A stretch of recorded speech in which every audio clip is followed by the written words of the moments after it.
cool. I was gonna say, like, getting into countryside management and stuff and estate management, probably with the everything you're hearing about farming in the news and stuff like that, is probably not an industry to go into. But then actually, I think a lot of people would say that about journalism as well, because it seems like there's a lot of stuff going on, particularly around AI and stuff like that.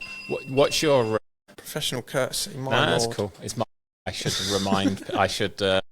I didn't go through the checklist of things we need to do. The good news is that, so anyone who doesn't know, someone's phone just went off who is off camera. The good thing with these mics is that actually, almost certainly, it won't have picked up much of that, because that's one of the good things about these mics, is they're dynamic mics, so they will just pick up what's going on here rather than what else goes on in the environment.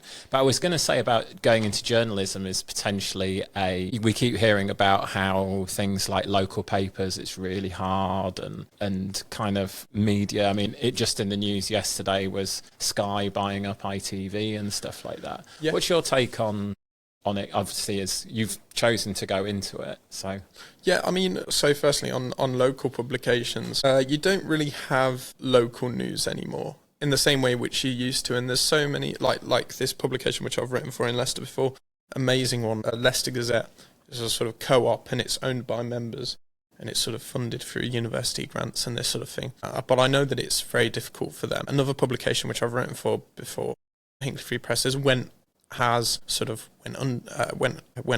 in the past few months. The Leicester Mercury is, like, you've probably got a subsidiary of it here, is a subsidiary of Reach PLC and the Trinity Mirror Group, right?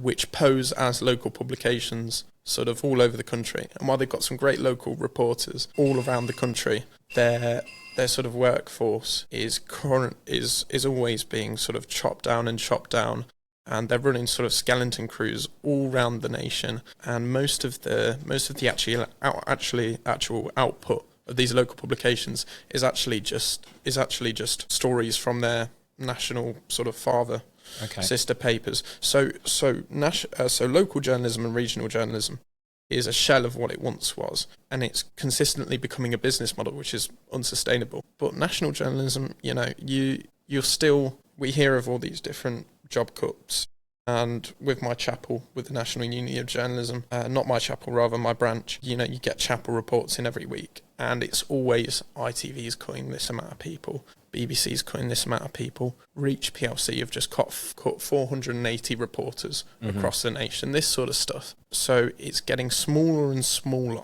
but different parts of, like, broadcast journalism might be getting bigger. So it's sort of, the window is changing on what journalism in this country actually looks like.